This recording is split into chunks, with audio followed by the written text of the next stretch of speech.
Hello दोस्तों, कैसे हो आप सब। उम्मीद करता हूँ आप सब अच्छे होंगे। दोस्तों, जो आपका केस था आपका, जिसमें आप देख सकते हो CWP number 7388 of 2022 Shiv Kumar and other versus state of Haryana.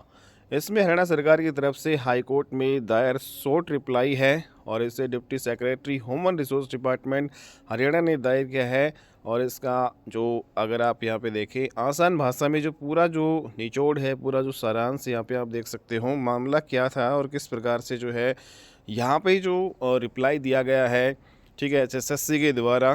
तो यहाँ पे याचिकाकर्ता शिव कुमार और अन्य ने हाईकोर्ट में याचिका दायर की थी कि Haryana group D employees recruitment and conditions of service amendment act 2020 को 31 मार्च 2020 नोटिफिकेशन की तारीख से लागू माना जाए और पहले की भर्तियों पर इसका पिछला प्रभाव जो है रेट्रोस्पेक्टिव इफेक्ट ने दिया जाए।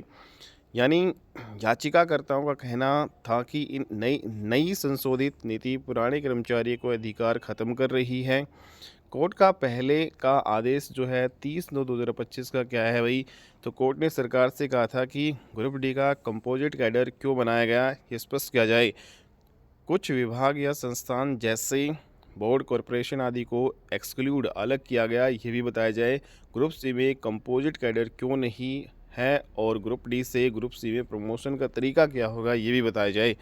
तो सरकार का जवाब इसमें जो शॉर्ट रिप्लाई जो था, कंपोजिट कैडर क्यों बनाएगा, तो यहाँ पे दोस्तों पहले हर विभाग में ग्रुप डी कर्मचारी अलग अलग नियमों से भर्ती होते थे।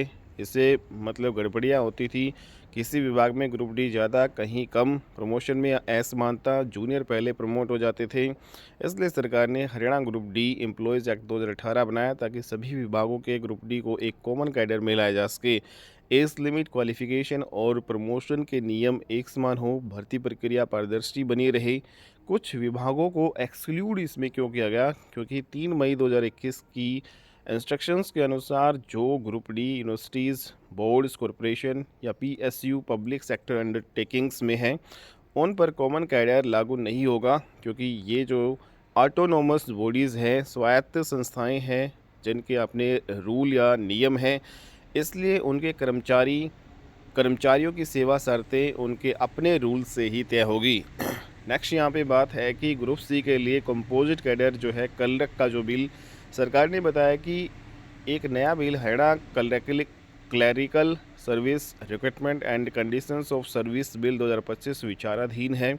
इसमें यह प्रस्ताव है कि क्लर्क पदों का भी एक कॉमन कैडर जो है ग्रुप सी बने या लागू होगा, जो क्लर्क सीधा भर्ती होकर आएंगे, दूसरा या ग्रुप डी से प्रमोट होकर क्लर्क बनेंगे।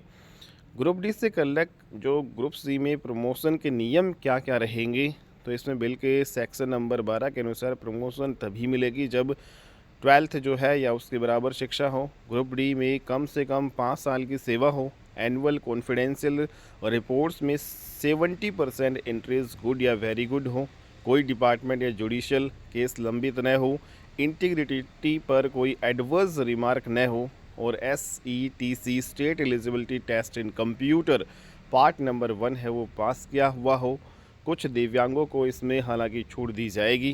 प्रमोशन मेरिट कम सीनियरिटी आधार पर होगी।